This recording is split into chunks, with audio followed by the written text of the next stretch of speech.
Welcome to another episode of Drag Illustrated's The Racing Business with me, Jason Dukes. This is episode 6. So far, the first episodes have been awesome.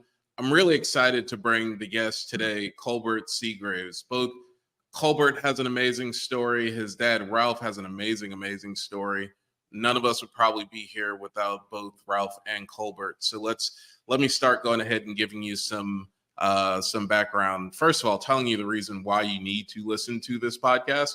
If you are in the business of sports, or especially in the business of sports and motorsports, we're about to talk to the person whose dad essentially invented it, right? So Colbert is currently the director of the Winston Cup Museum and also part of the Smart Modified Tour. His dad worked for RJR, pretty much invented sports marketing, and we can get into a bunch of the different reasons why it happened the way that it did. But if you go to races, you've probably sat in the Seagraves section at a racetrack and wondered, why is the section called Seagraves? Well, you're going to find out today. I worked at NASCAR in the early 2000s, and I worked at NASCAR when Winston was being phased out as a title sponsor, and I think it was Sprint or Nextel came in. And one of my jobs was pretty much trying to figure out how to wrap up all the things that Winston had been doing and figuring out how to add the new title sponsorship. And I'll tell you, it was amazing how much Winston and the RJR companies actually had. Also, this is an interesting thing for me. And also part of my racing background is that I wouldn't have even had a chance to go to the racetrack if it wasn't for some of the programs that Colbert's dad and the guys at RJR put together. Because one of the ways that I schemed my way to the racetrack was I got people, bring one cigarette and get a whole carton of cigarettes thing. So that was one of my ways of scheming my way to the racetrack. I'd find somebody who wanted a carton of cigarettes and get them to bring me to the racetrack. God, I don't even know where to go, but just for the drag racing folks, because people may say, well, Winston, Winston, NASCAR, all that, but don't forget that also Winston had a huge part in drag racing. For many years, it was the Winston Drag Racing Series, and not just on a national level. Many short tracks around the country, both oval tracks and road racing tracks, basically were funded and exist today the way that they do because of RJR and Winston and some of the programs both Ralph and Colbert put together. So here's just a quote upon the death of Ralph Seagraves. Dallas Gardner, NHRA president at the time, said Ralph was certainly a patriarch of motorsports sponsorship, but Ralph's real legacy is that he always considered RJ Reynolds as a partner in building motorsports, not just a sponsor. His contribution to the success of NHRA is immeasurable. We will miss him. Our guest is not Ralph. Ralph has passed away, but is Colbert. Colbert has an extensive motorsports background that we're going to get into, working at SME, which was the the sports marketing division at RJR, Junior Johnson Racing, Travis Carter Racing. I think we ran into each other both at NASCAR and then also the AHDRA. And then again, a couple years later in the Pro Stock motorcycle pits when he was up to something else. So let me bring in our guest for today, Colbert Seagraves. Hey, Jason, it's good to see you again, my brother. Same here. What do you think about that intro? Hey, you did a great job. I appreciate that. I appreciate all that you and your dad did for motorsports and all of us. We obviously need to. Well, I think what we're going to do here is start with your dad and go through all that and all the things that he's done, and then come back and start with you and go through your life story. And the purpose here is just to give everybody, one, a huge history lesson, two, for people to get why things are the way they are.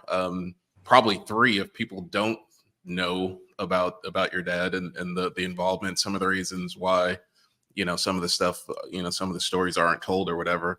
And then just talk about like drag racing and racing now and some of the things that, that your eyes see on the sport and how it can improve or where it's going to go or whatnot. That sound like a good idea for you? Yeah, absolutely. Absolutely. We'll kind of start at the beginning. In 1969, the federal government banned cigarette advertising on TV and radio. RJ Reynolds was heavily invested in that. They had over $70 million they spent per year. So they brought their 5 top sales division managers from around the country in to figure out how to spend that money. My father was one of them. My dad had started with the company as a salesman in 1952 and had moved up to the rank of division manager of the Washington, D.C., Southern Maryland, and Northern Virginia division. He had the job of sampling the White House. You could tour the White House and get a free pack of Camels, Winston-Salem's. He sampled Air Force One. I have cigarette packs that he sampled on the Air Force One. Great story. 1963, the Surgeon General had come up with, the news that cigarette smoking was detrimental to your health. So President Kennedy at the time decided that maybe they shouldn't have the cigarettes and the free cigarettes. So they had his press secretary call my dad to come pick them up. So my dad picked them up, and as he was loading them into his car, Jackie Kennedy had come out and asked him what he was doing, and he told her. And the next day, they called and asked him to bring the cigarettes back. It seemed that Jackie was a closet Salem smoker, and she wanted the free smokes back. So that was kind of a funny story. But we moved to Winston-Salem in 1969. They were brainstorming how to spend this money. Junior Johnson approached my father and looking for a team sponsorship. My dad asked him how much did he need. He basically said, I need $150,000 to fund my team. And my dad looked at him and said, well, I got $70 million to spend. What else have you got? And so Junior took my dad to Bill France, did not get the sponsorship, but the Winston Cup was born from that. The first sponsorship was a $100,000 point fund, and the sponsorship of the Winston 500 at Talladega and the Winston Western 500 at Riverside, California. And then it just grew from there. The grassroots racetracks. When I worked at sports marketing, NASCAR had 100 of the short tracks all around the country. A lot of NASCAR at that point didn't have a huge marketing department. I think they had like 3 or 4 people. RJ Reynolds had hundreds. RJ Reynolds knew how to market. NASCAR was still, even though it had been around a while, was still in its infancy as far as marketing and whatnot. And it was still actually just basically a Southeastern sport. Reynolds helped take it into the national exposure and exposure around the world. At one point, I think NASCAR was only second to the NFL in spectators. So as that sponsorship grew with Winston and NASCAR, it was, as my dad always said, and as Dallas said, and when he was talking about my dad's passing, it was always a partnership. My dad and T. Wayne Robertson, who I worked for, who succeeded my father as president of sports marketing, they had that philosophy. It was RJ Reynolds Sports Marketing was like a family. It was run like a family, and everybody was just as important as everybody else. And it was a great atmosphere and a great place to work. I have many, many fond memories of that. But as things grew, the NHRA and IHRA, RJ Reynolds sponsored Winston Drag Racing, sponsored both sanctioning bodies. They painted racetracks. They put up scoreboards. You name it. They built suites. They redid. In fact, I was at a presentation that Roger Bear, I'd worked for Roger, had done for the Rotary Club. And he said one of the proudest moments he had was when they built a new ladies' restroom at Atlanta, because the facilities for ladies and whatnot at the racetrack were not what they needed to be. So RJ Reynolds spruced up the racetracks. They gave the tracks money. In fact, in 1971, there were 8 racetracks that were on the verge of bankruptcy. R.J. Reynolds paid the purse, paid all the expenses for those tracks to get out of the red and get back into the black. So, it wasn't just a sponsorship, it was a partnership.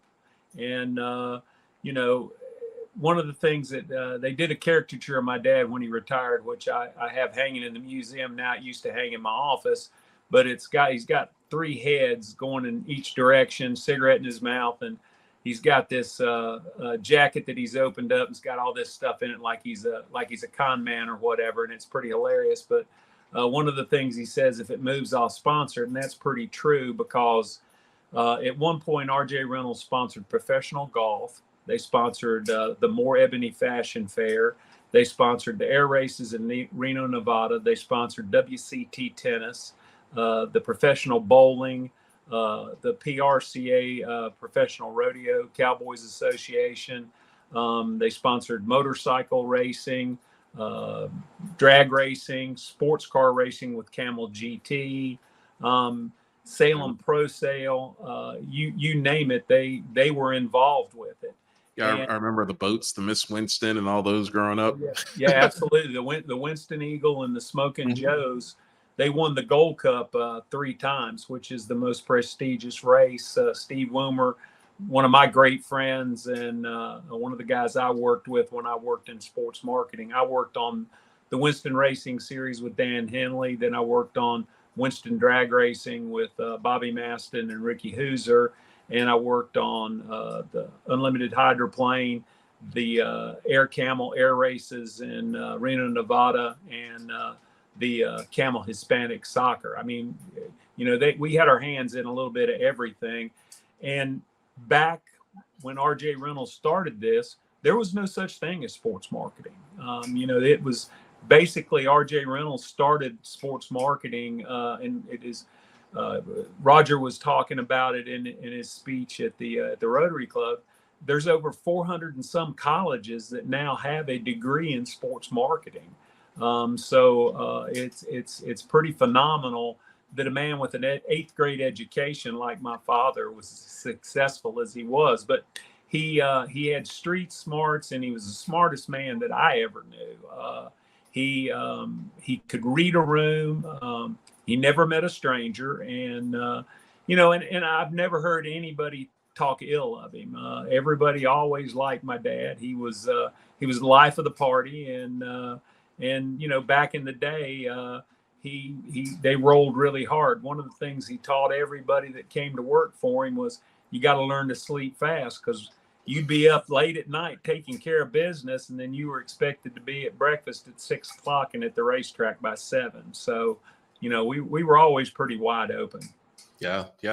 Well, one of the things that people always on a sports marketing side, or just any of the business podcasts about motorsports, is people like, man, how come we just can't get it back to the good old days where every car was sponsored by a major sponsor, like a Fortune 500 company, things like that. But sort of, can you take us through a little bit of the evolution of both on the NASCAR and NHRA side, or probably where most of the viewers here are listening to, but how a lot of that stuff didn't exist before Winston came in as a title sponsor and made sure that everyone involved was going to get lots of exposure.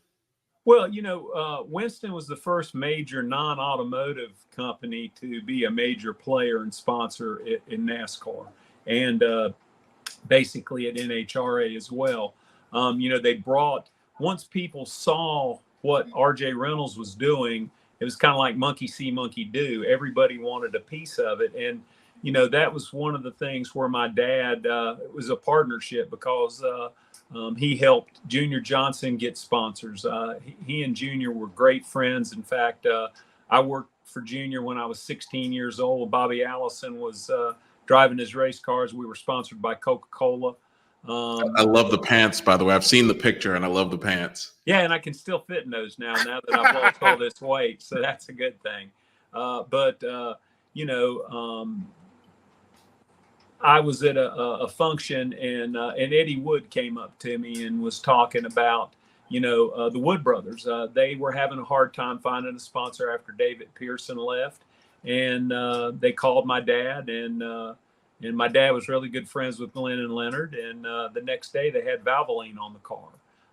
Kyle Petty and Maurice Petty, and when the King had moved over to Mike Curb, and they were running at Petty's, they needed a sponsor, and my dad hooked them up with 7-Eleven, and it was a very, very good, lucrative sponsorship for them, and they needed that to keep that team going. And Kyle has said many times, that he appreciated, what Dad had done for him, and the King. My dad, I guess it was 1974 or 75. I can't remember which one, but we took Linda and Richard Petty to the National Finals Rodeo in Oklahoma City, and we ended up going to the Shepler's Western store out there, which was like the size of a Walmart today. It was all Western attire for men and women, and that's when the King started wearing his cowboy boots and cowboy hats. Up until then, he'd been wearing Wellington boots and whatnot, but he got started on it. And my dad, he always loved the cowboy hat and the big buckles and stuff, and he fit right in. All right. Well, and I mean, a lot of this show is going to be about making sure that we give credit to where credit is due. And a lot of people show up in the 90s or I showed up in the 90s, right? I was born in the 70s, but showed up in the 90s. But the 90s, 2010s or whatever, and we're so used to going to the racetrack nowadays, and just all this stuff is in place. But can you tell us about some of the just innovations that RJR did? And your dad, I mean, I grew up now, and it's one of those things where it's like, I know that there's a race around because you go to a convenience store and there's welcome race fan signs everywhere and leading up to the track. And then you get to the track and there's Midway and all that stuff. But, we're talking about Winston starting, like you said, NASCAR and both NHRA, they had very small, like they didn't know how to market on a big level. Like they knew how to run races. Like, can you just tell us about just some of the things that were innovations back then that we just take for granted now? Well, I mean, the show car program, RJ Reynolds had Junior Johnson and Richard Petty build show cars. They hired guys to come and take those show cars to convenience stores all around the country, especially to the town a week before the races were coming to town to promote the races. These guys would be at convenience stores, shopping centers, and whatnot, passing out literature to promote the races. Advertising on a national level. They would basically court the press and get the word out about the events, the drag races coming up or whatever. They'd set up press conferences. We had a division of sports marketing that was our PR department, and they basically would take drivers to have interviews with the news media, newspapers, the print media, or television, radio. They do radio shows and whatnot, and RJ Reynolds, was very, very innovative in that. And like I said, it was a partnership. RJ Reynolds needed NASCAR and NHRA, and NHRA and NASCAR needed RJ Reynolds. Yeah. Yeah. Well, and I mean, and some of so thanks for sharing some of those innovations. But with a company that has the distribution channels that they have, it works well with racing. Like I said, you stop in any gas station or any convenience store on the way to the racetrack, or like you said, Winston, it was pretty easy for them probably to put a deal with 7-Eleven together because of the relationship. Yeah, absolutely. They have, or bringing the beers and create the beer wars, or bringing the soft drinks in, or the pretzels and chips and all that stuff, just because they all share distribution channels. And it got to the point where it just made sense for all those guys to be there together. Well, the thing that was so great about racing and whatnot is the loyalty of the fans. The fans always supported RJ Reynolds. They supported anybody that supported the sport. And that was very, very key to bringing new companies in and bringing fresh blood in. Anybody that could see what RJ Reynolds was doing.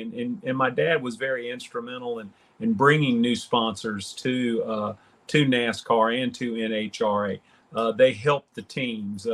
T. Wayne Robertson, Wes B. Rolfe, Ricky Hooser, Bobby Maston, all these guys, Jeff Bird, they were all instrumental in helping Dad get to get everything done. That was one thing that Dad always did, was he always gave credit to the guys that worked with him. He said, I'm just one person. He said, I couldn't do this without everybody else.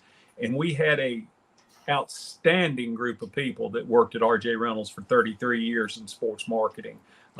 Second to none. I don't know of any organization that got done with what we got done. I mean, we had a lot of money, but we had to answer for how we spent that money, and it had to make sense, and everything always did. And we got a big bang for our buck. And that was the important part of it, is the return on investment. When these companies saw what RJ Reynolds ROI was, they wanted to be a part of that. And it was an easy sell to get those sponsors in. And, and that was one of the things that, like when Winston went away and the other companies came in, when I would go to the races and, the guys at NHRA or at NASCAR and whatnot, man, we sure do miss Winston, because, we took care of everybody at the racetrack. It wasn't just a sponsorship. I mean,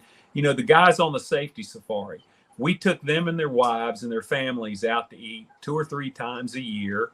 And, we did things for them, and when the other companies came in the early 2000s, it was more about what they could get than what they could give. And that, I think that's one of the things that's hurt the sport, is the sponsors have come in now and all they're looking for is what they can get out of the sport, not what they can give to the sport and make it better. Mm-hmm. Tell us about the legacy of your dad, because I mean, one of the reasons why I don't know, I feel like this is almost a show that shouldn't have to be done, but it's like there's a huge gap in the world for this show to happen, just because there's so many people working in sports marketing that, like, unfortunately don't even know, like, they don't know the story of your dad. And I think that's just a huge, like, I don't know, like, it baffles me, right? But the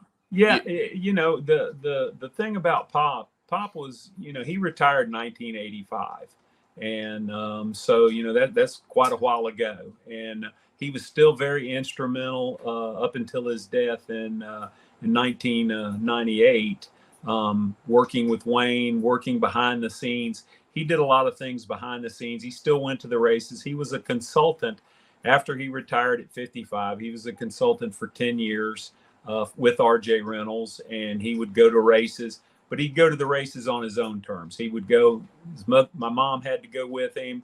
That was part of the deal. And, he actually made more money as a consultant than he did in that 10 years than he did in the 30 years that he worked at RJ Reynolds to start with. So, but he was still working behind the scenes and doing things to make stuff happen. He was still a very important confidant to Bill France, to Dallas Gardner, to Wally Parks. In fact, Wally Parks inducted or introduced my father into the International Drag Racing Hall of Fame. When he went into the Stock Car Hall of Fame at Darlington, he also is in the North Carolina Drag Racing Hall of Fame.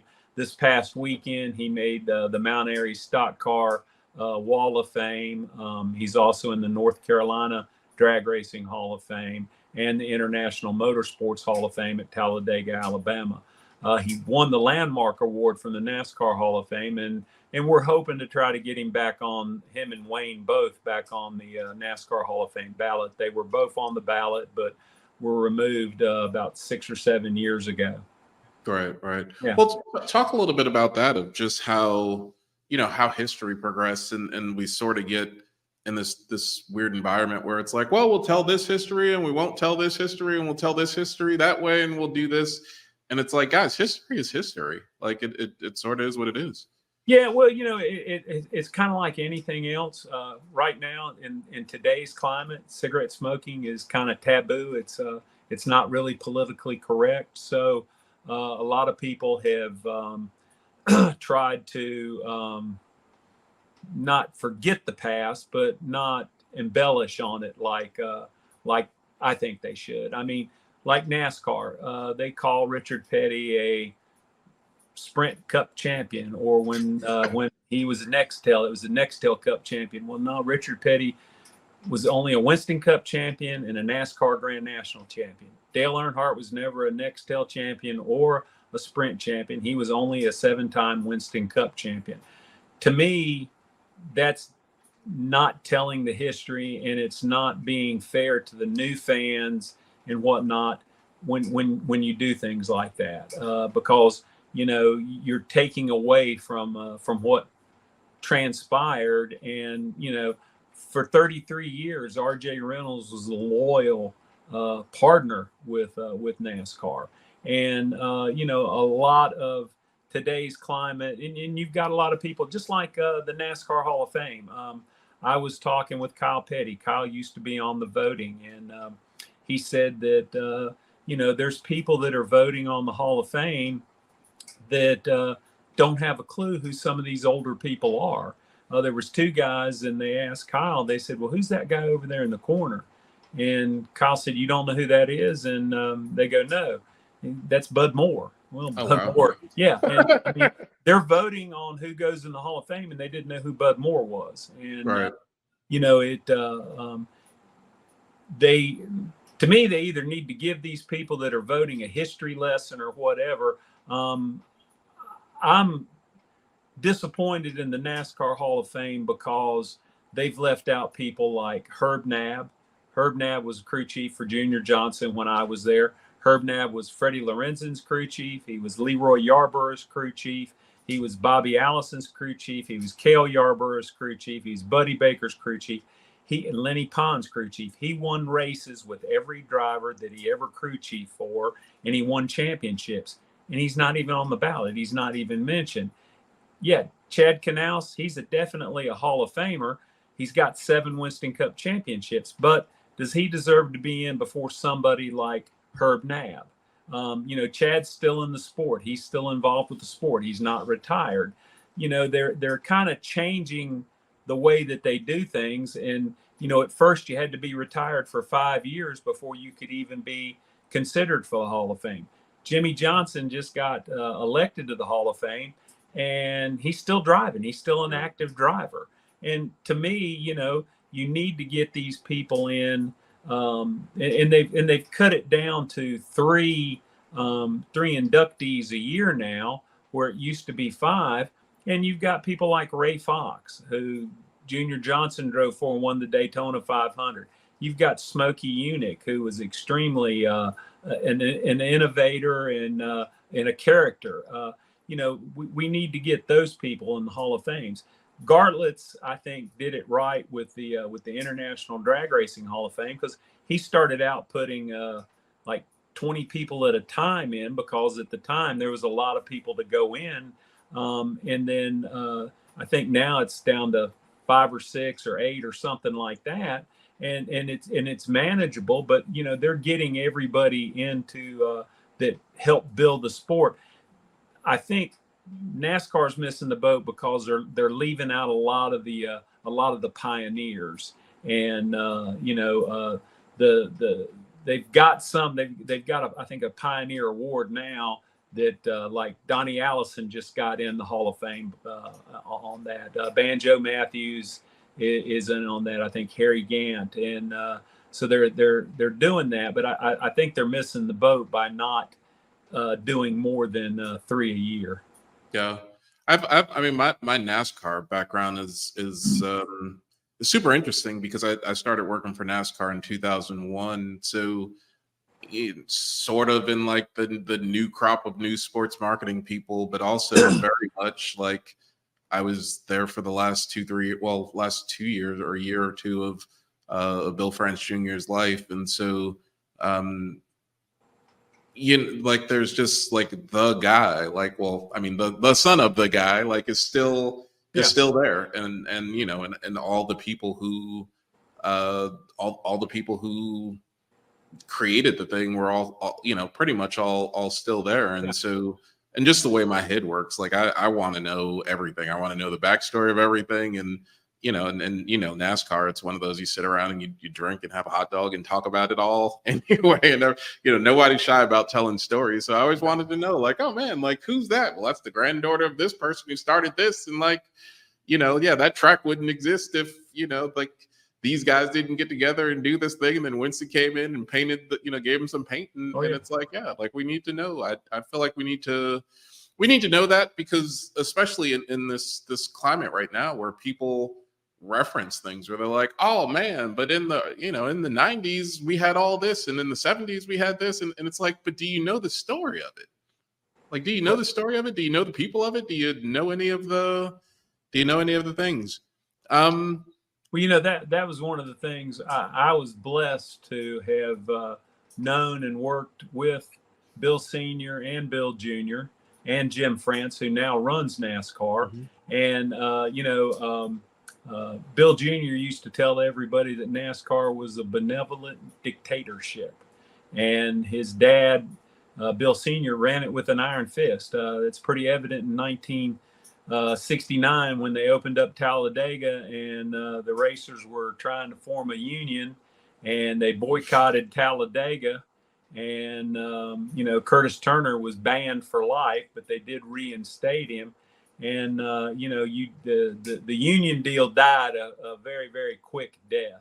And, you know, when NASCAR banned the Hemi engine, Chrysler pulled out and Richard Petty went drag racing. Yeah. So, yeah, but it didn't take him long to come back. And, you know, NASCAR knew that they needed Richard Petty, and Richard Petty needed NASCAR. So, you know, they worked out their differences and came back. But, you know, that was the thing about it. It was always the France family, you know, it was their deal. And, you know, that was one of the things that was always good about my dad and T. Wayne, was they were a buffer for NASCAR. The drivers and the crew chiefs and the owners could go to my dad and go to Wayne and say, hey, look, can you talk to Bill Jr. and, you know, and whatnot. And my dad and Wayne would mediate things between the drivers and the team owners and the crew chiefs with NASCAR. They'd talk to Bill Gazaway and Dick Beatty, who were the competition directors, and Bill Jr. and Jim Hunter, who was vice president of NASCAR, and Les Richter. And, you know, so they were kind of like a buffer between, and it worked out really well. You know, they don't have that anymore. You know, there's not a T. Wayne or a Ralph that these guys can go to like they used to. And it's a shame that it's not, because it worked great for 33 years. And, you know, like I said, at one point, the only sport bigger in the world than NASCAR was football. It was the NFL. Yeah. Yeah, for sure. Well, what would your dad think? This is probably the last question about your dad, and then we'll start talking about Colbert. What would your dad think of 2023? I think my dad would be a little disappointed. I think he would be disappointed in the way things are now. He'd be disappointed in the crowds. You know, we filled the grandstands, and back in the 80s and 90s, you know, they were adding seats. I know when my good friend Grant Lynch took over for Mike Helton at Talladega Superspeedway in 1992, they had like 50, 60,000 seats. Then they added and got up to like 80 or 90. And then they went to like 150, 160,000. And I think now they're back down to like 80,000, something like that. So, you know, they took those seats out because they didn't want the TV cameras panning empty seats. And you look at some of the pictures from the 80s and 90s, the grandstands were overfilling. You could not, if you wanted to get a seat at Bristol for the night race, you were on a list, and somebody had to die before you could get a ticket. And nowadays, you know, it's it's not that way. And Bristol used to be the hottest ticket that you could get. It's still a hard ticket, but back in the day, most every racetrack was sold out, and it's just not happening like that today. And I think my dad would be sad about that, because they worked really hard to build it up and get it to where it is. And like I said, the sponsors, NASCAR doesn't have a series sponsor right now. I think Monster Energy was the last one, and they were only there for like a year. Sprint and Nextel, yeah, they put money into NASCAR, but like I said, it wasn't a partnership like it was with RJ Reynolds.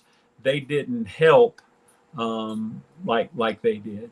So it's a different atmosphere. I think Dad and Wayne both would be a little disappointed in the way things are today. Gotcha.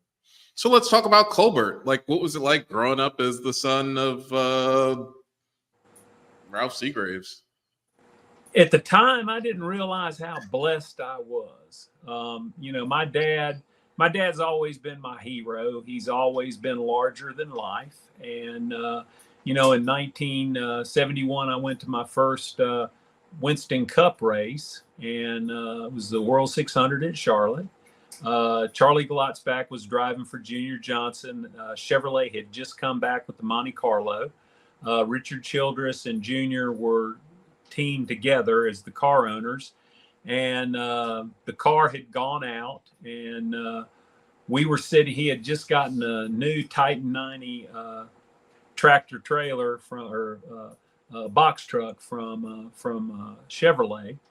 And we were sitting up in there, and I had just met Junior at that race, and I spent about, I don't know, maybe 100, 150, 200 laps sitting in the cab of that truck just talking to him. And, for a 15-year-old kid, that was pretty cool. And so then he asked me if I wanted to help him on the race team, and I said sure. So I started and was at the Firecracker 400 in 1972 was my first race, and Robert Yates was our engine builder. Robert gave me the pair of Coca-Cola pants and my shirt that said Bob on it, and my job was to hand Bobby Allison a cold drink and a wet rag, and so that he could wipe his face off. And that grew into I did everything from I gassed the car. I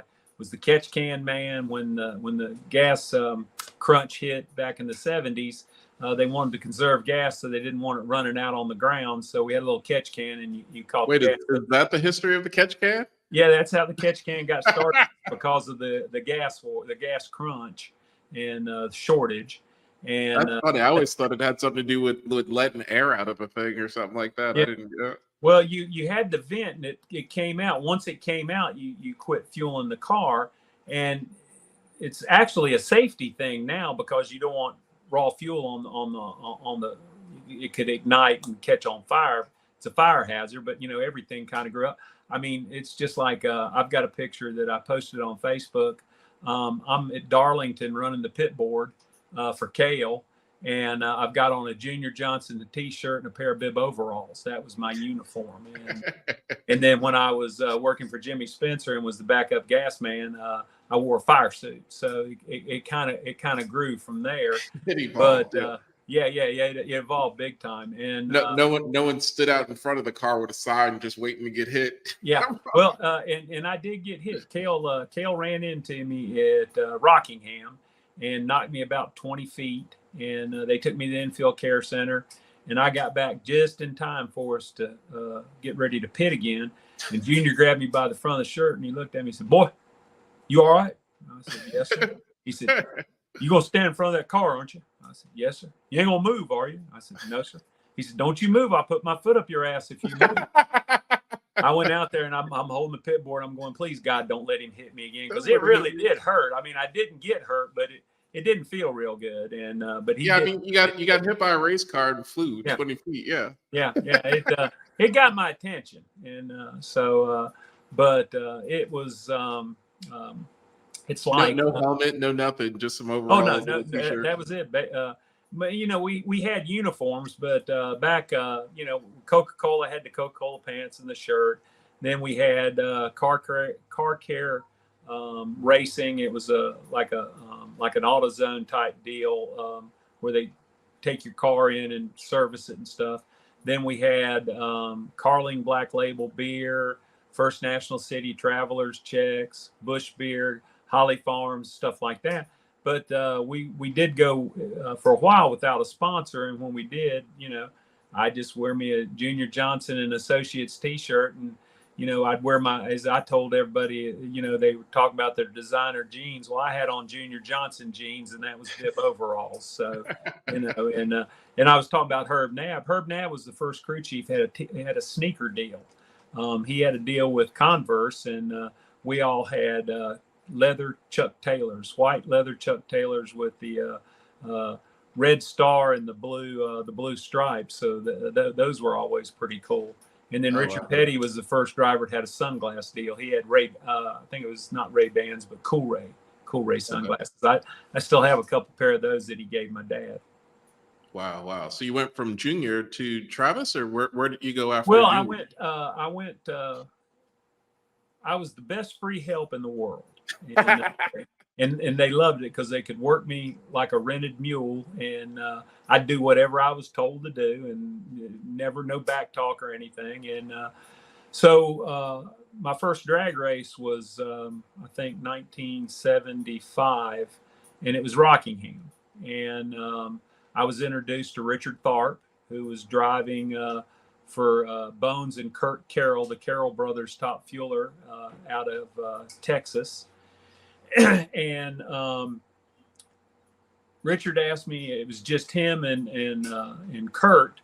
Bones wasn't there, and they needed an extra crew person, and he knew that I had some knowledge, and asked if I would help.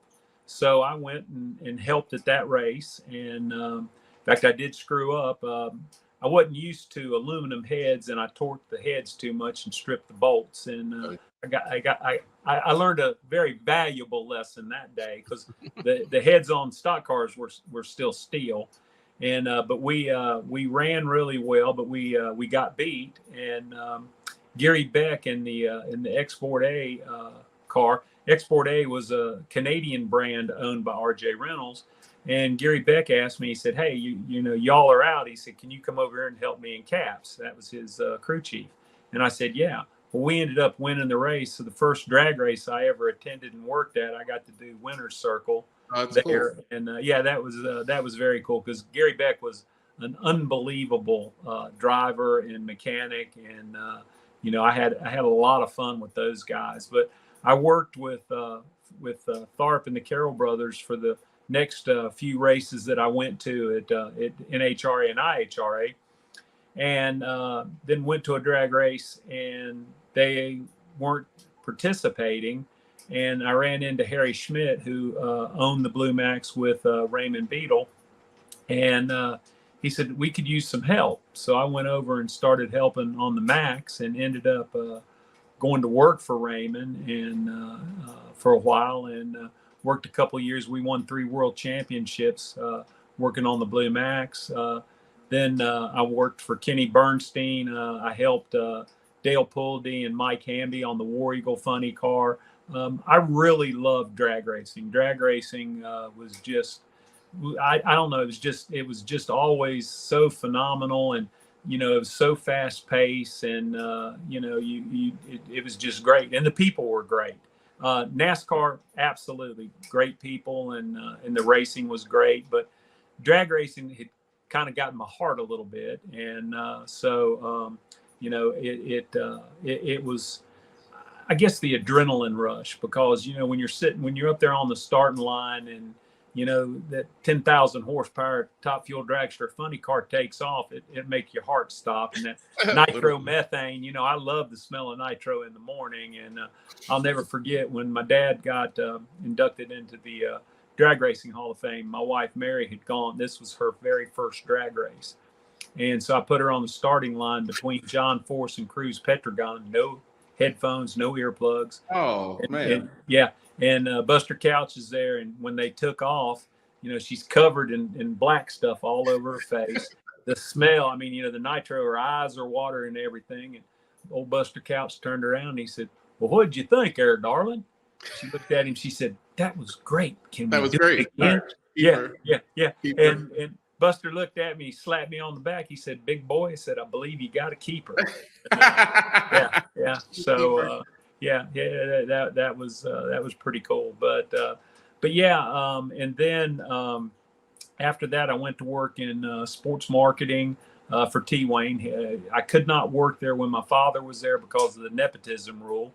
So when Dad retired, 2 years after Dad retired, Wayne offered me a position as a team rep, and I went to work on the air races in Reno, Nevada, Camel Hispanic Soccer, and the professional sailboat Salem Pro Sail. We sponsored these catamaran races all over the country, and got to meet some really cool people doing that. The air races in Reno, Nevada was just phenomenal. I got to go out a week ahead of time in Reno and meet everybody and get everything lined up. And I hooked up with a couple of the unlimited pilots, and I got to fly in the back of a P-51. Oh, wow. I got to fly in a B-24 bomber that was there for exhibitions, and I got to fly in an A6 trainer, I believe, like President Bush flew. Okay. In World War II. And that was a huge deal. And like I said, getting to do what I got to do was just a huge blessing. And I didn't really realize it until I got older. I'm in high school. When I was in high school back in the 70s, racing wasn't as cool as it was. Racing was basically a redneck sport and whatnot. And so I'll never forget, I was in the 10th grade and was sitting in the library, and the new Hot Rod magazine came out. And there I am on the cover of Hot Rod magazine with getting hit by Kelly Allroll. Yeah, well, no, I was actually Catch Can Man, and Robert Yates was gassing the car. So I'm like, well, man, that's pretty cool. There I am on the cover of Hot Rod. And but then when NASCAR became really cool, then I became everybody's friend because everybody wanted a ticket. And so right, yeah. And right. Meanwhile, in high school, you were the guy on the football team was probably the popular one, and you're on a national magazine, and people are like, yeah, whatever. Yeah. Well, I did play football, and I was on the wrestling team, the football team, and I threw the shot put on the track team. So I wasn't pretty involved in sports, but in fact, I worked 1974. I broke my left wrist playing high school football on a Thursday night. Friday, didn't know that I'd broke it, and then on Friday I was in such pain they took me to the hospital, and they set my arm and put it in a cast. And Dad said, "You want to go to Rockingham?" And I did. And so Junior, I got the only cast autographed by A.J. Foyt, Mark Donahue, Gordon Johncock, Richard Petty, David Pearson. I mean, everybody autographed my cast. My mother had gotten me these colored markers. So everybody, Richard Petty's was in Petty blue, AJ Foyt's was in AJ Foyt orange, and so it was pretty cool. But then after sports marketing, I worked in drag racing, I worked in Winston Racing Series, and I worked on the hydroplane, and I worked some on Cup. So I left and went to work for Junior as Brett Bodine's team manager. The last year that Junior was in his organization was in business, and then he sold out and retired. And that last year we did win the Unical Union 76 Pit Crew Championship, so I was very proud of that. Dean Combs was our crew chief, and that was a pretty neat accomplishment. And when Junior decided he was going to sell, Travis Carter was buying race cars and engines from Junior for his race team, which Hut Strickland had been driving for him. And so he was getting ready to bring Jimmy Spencer on board. And he came up and he asked me if I wanted a job. And so I accepted a job as Jimmy's team manager. And then in 19, let's see, I guess it was 2000. Daryl came on board, and he did his last 2 years with Travis and Kmart, and Right. then we switched over from Winston to Kmart with Jimmy. And Yeah, then, well, those Winston cars, I would have to tell you, with the gold and all, like both the Jimmy Johnson and Angel, and who was it on the Top Fuel? Gary Selsey. Was it Selzy? Yeah, Selzy. Yeah, those are my. Whit Bazemore was in the funny car. Whit Bazemore, yeah, wow. And Jim Head drove Top Fuel Dragster Smoking Joe's. Yeah. Those are the Winston for sure was some of my favorite cars, where they just had like Win on it and the cutoff thing and the red and gold. Those are some cool. Tell us about Smoking Joe's. Were the Smoking Joe's and the No Bull cars were some of my favorites. Yeah, they were just really cool. In fact, we've got two. We've got the last super speedway car that was built in Ingle Hollow by Junior Johnson, Smoking Joe's car. And then we've got the first Winston No Bull car that we ran in Atlanta in '97, right before T-Wayne got killed. That it only ran one race. Will Spencer at the time had come up to me, and I mean, the museum wasn't even. It was an idea in the back of Will's head. He came up to me and he said, "Colbert, if Jimmy doesn't wad this race car up, I want to buy it." And so I went and talked to Travis, and when the race was over, we didn't wreck, and he bought the car, and it's sitting in the museum just like the day we pulled it off the track. And what's cool about the museum, everything in there runs. In fact, we just took our 1969 Dodge Daytona, Dale Earnhardt's car that we have, took both of those to Goodwood, England, and Will and Ed Barrier raced them over there. And then when the cars came back from Goodwood, we carried one of Petty's over there, and the Rebecca and Sharon and the Petty Garage, they've loaned us that car. We have it in the museum on display now as well. Oh, wow. Yeah, that's well, why don't you go ahead and give a pitch about the Winston Cup Museum? Tell everybody about it, how they can find out about it, when they can come. And yeah, absolutely. Well, right now we're open Thursday, Fridays, and Saturdays from 10 till 5. We're in Winston-Salem, North Carolina, 1355 North Martin Luther King Boulevard. We have Facebook, Instagram, and a website, and Twitter. It was opened in 2005. We were shut down for 2 years for COVID, but we've got some really, really neat displays in there. We have Wendell Scott's last race car, the car that he crashed at Talladega, and it basically ended his career.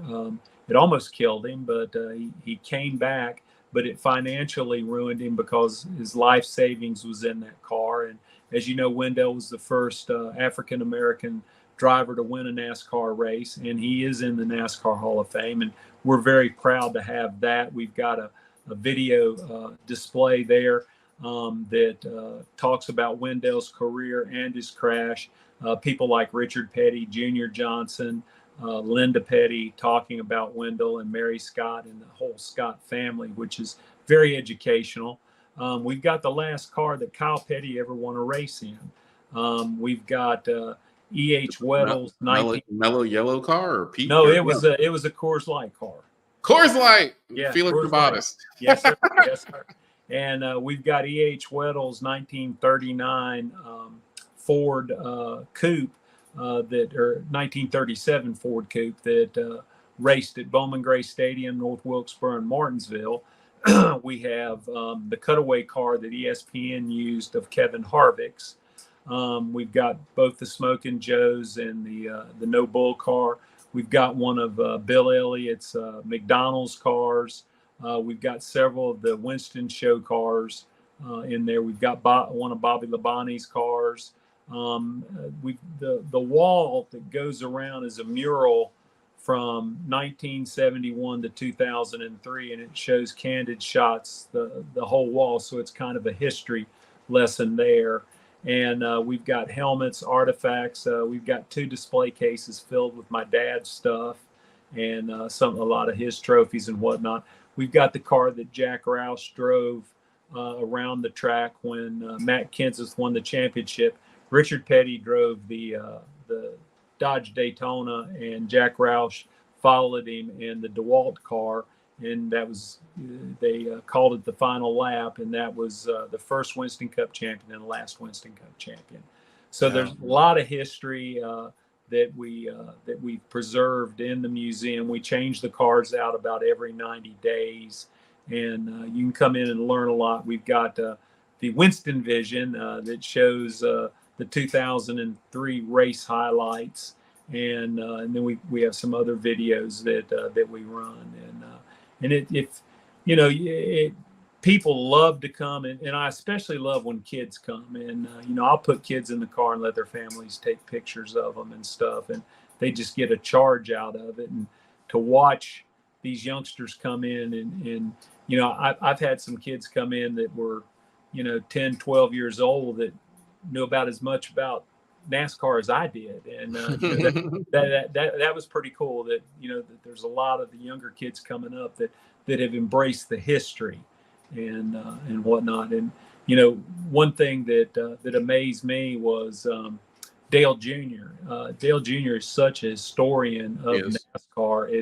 It's unbelievable. I'll never forget 5 or 6 years ago, right after they took Dad off the Hall of Fame ballot, him and Wayne, he did one of his podcasts, and they asked him, they said, well, who would be your 5 people that you would have elected this year? And he said, well, the first one I would have elected been Ralph Seagraves with Winston. And they go, well, he's not even on the ballot. And he goes, no, he was, and he should still be. But let me tell you what he did for racing and what he did for NASCAR. And he knew about the 8 tracks being in bankruptcy. So, he knew a lot of the things that R.J. Reynolds and my father did. And, that was something that really impressed me, and something that I was always excited about. Nice. Very nice. Yeah. I was at NASCAR during the Winston last ride, and I had there was a collector set of die casts. Yeah. So I had like all 12 or 15 of them. And I had the full set, and I gave the Rusty Wallace car to Lady Laura that I was working with. And so I still have this whole set except the Rusty Wallace car. So I'm like, I'm the idiot who could have a complete whole set, but gave one car away there.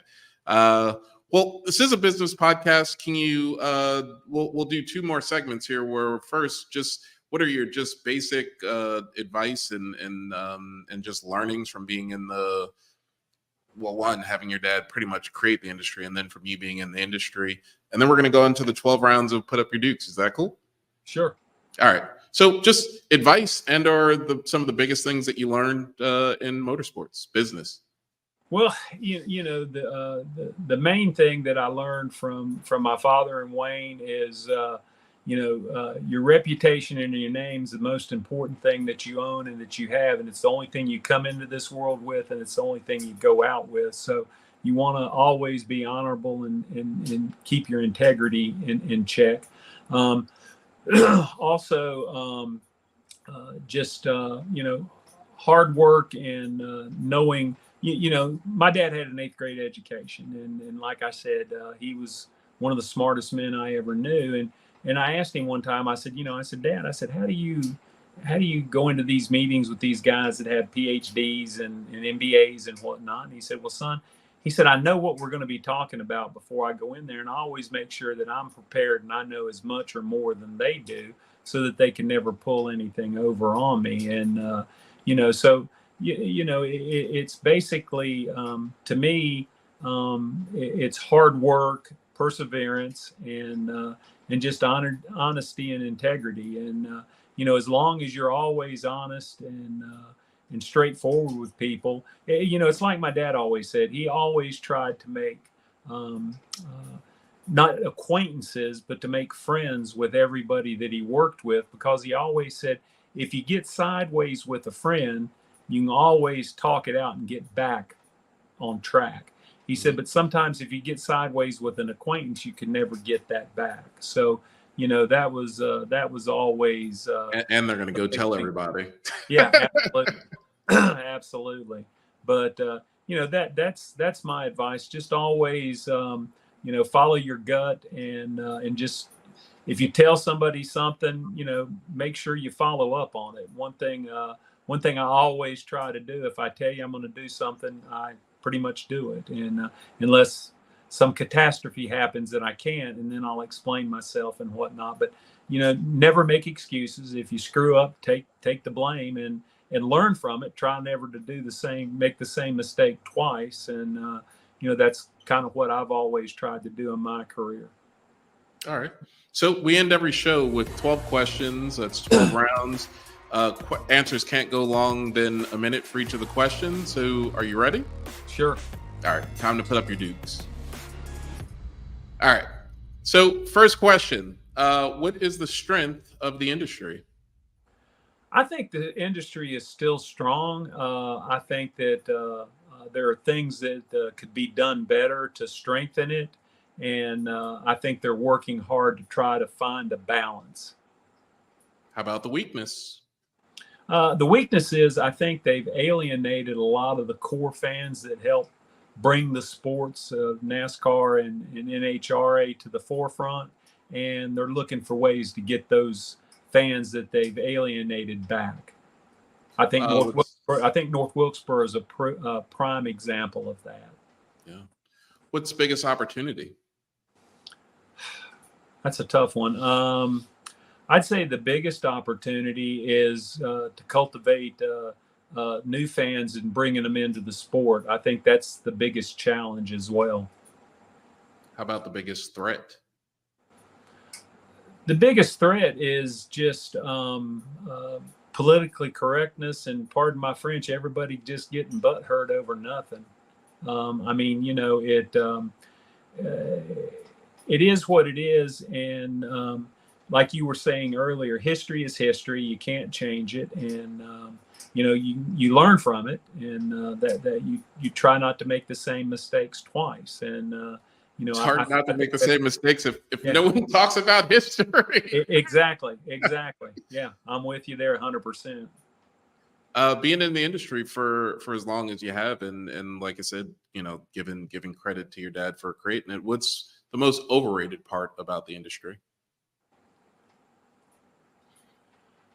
I think the most overrated part is that a lot of people thought that it was easy, that it's easy, and everybody, when I worked in sports marketing, everybody was jealous of us, said that we had the silver spoon and the whole 9 yards, but they didn't realize we worked our butts off. We worked 7 days a week. We didn't have weekends off. We didn't get to go, it was pretty much a year-round deal. When my dad retired, he had 6 months of vacation. He didn't work the last 6 months. He got paid to work the last 6 months and wasn't there because he had all this vacation accrued, and he lost vacation. In fact, when he had his heart attack, he took vacation for his heart attack instead of. In 30 years, the man never took a sick day. Yeah. How about the most underrated part? I think the most underrated part is I don't think credit is given for what the crews, the drivers, and the sponsors, everybody that's involved in the motorsports industry, what they give up. What they have to do. Just like I said, you're on the road all the time. You're living out of a suitcase.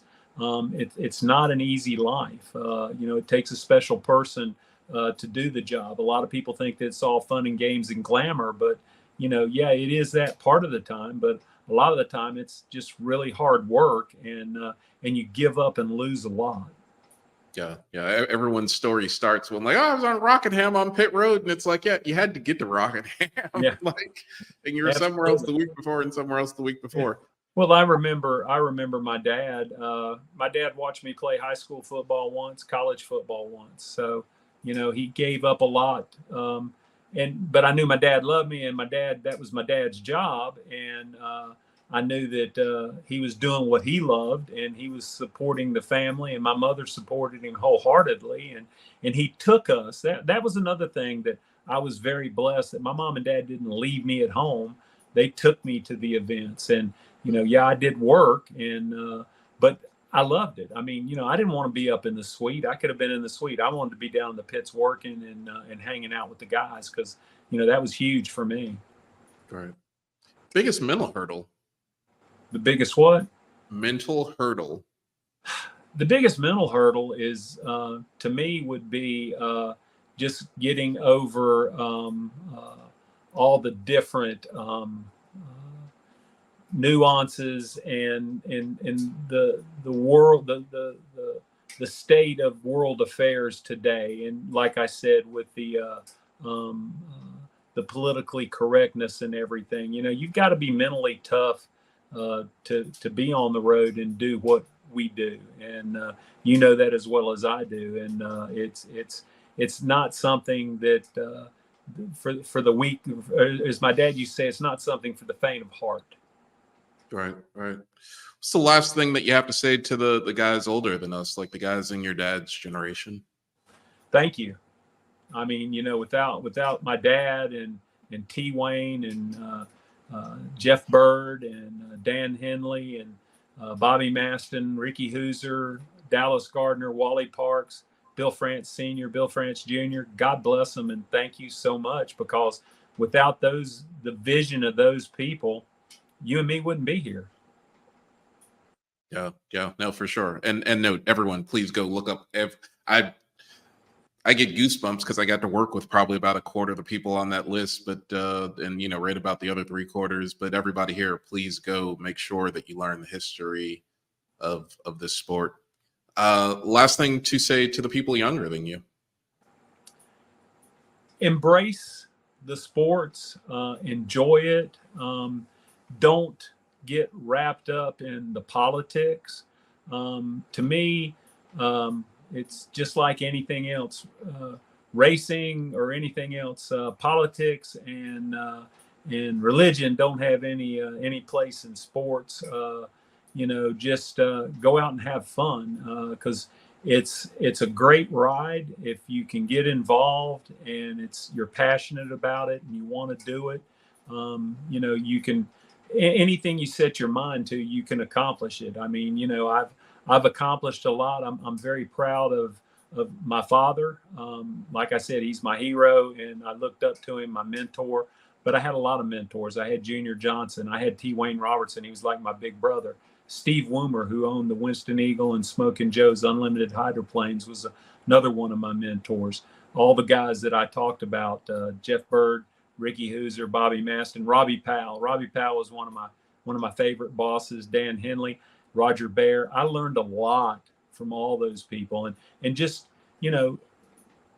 soak up, be a sponge, soak up all the knowledge you can from these people that have been in the sport for a while. I mean, we still got Ricky Smith racing, and I mean, Ricky's he's an elder statesman, but I mean, he's a wealth of knowledge. When you're at the races, go talk to these guys. They love to share their knowledge, and just don't go to Ricky if he's gotten beaten, because he's so happy after that. And I learned a hard lesson when I first went to work in drag racing, and Bobby Maston sent me down to Snake's pits after he got beat in the first round to get him and take him to the Winston Tower or to the Winston Pavilion to meet our customers and whatnot.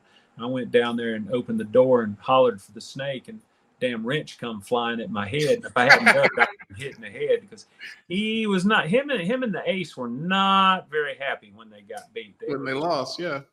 So, but it's learn what you can, because like I said, most of these people are more than willing to help and are easy to talk to.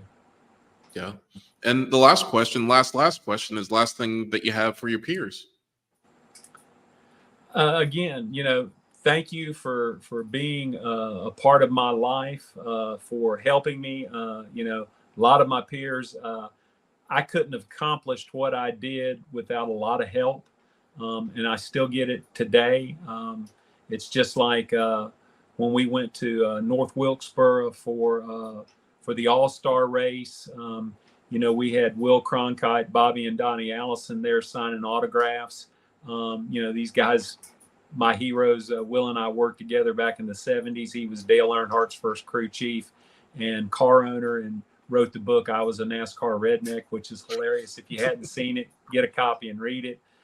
Bobby and Donnie both have great books out there, and I'm just thankful that I had those people to lean on and do for me, and they still help me. I mean, those guys came, and when we reopened the museum after being shut down for 2 years, they came and set up. Mike Hill, crew chief at Junior Johnson's, and one of my teammates who was Jimmy Spencer's crew chief when they won at Talladega and the Firecracker 400 at Daytona. He and I spent Saturday at the Mount Airy Moonshine and Racers reunion, and they put my dad on the Wall of Fame up there, and we sat there and signed autographs and talked about the old days and how much fun we used to have. And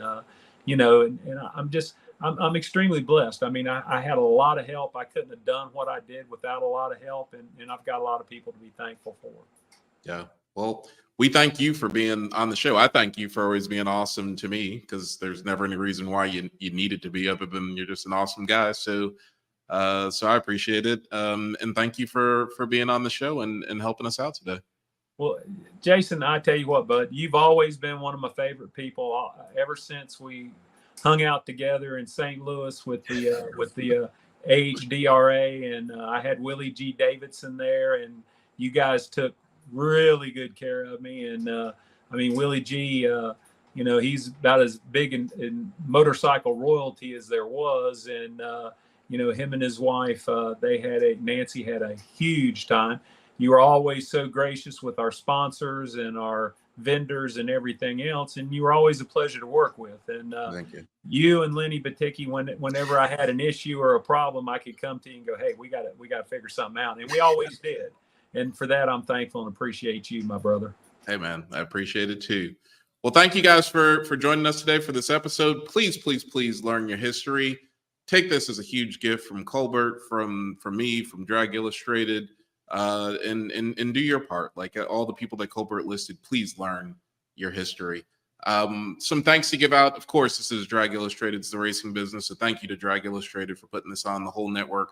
A lot of work goes on behind the scenes to get these shows wrapped up and produced the way they are, to get to you. Our executive producer, JT Murder Chandra Hudson. It's a little hurt. He's a Chiefs fan. It happens. I'm a Giants fan, a little hurt too. But also, I see that some of our sponsors aren't listed around the border here, but also thank you to Racers Club. Check them out, racers.club, all the best merchandise there for the motorsports lifestyle. And we'll be back here every week with another episode. And thank you again so much, Colbert. My pleasure, brother. My pleasure. Anytime. All right. We'll see you guys later. All right. Thank you.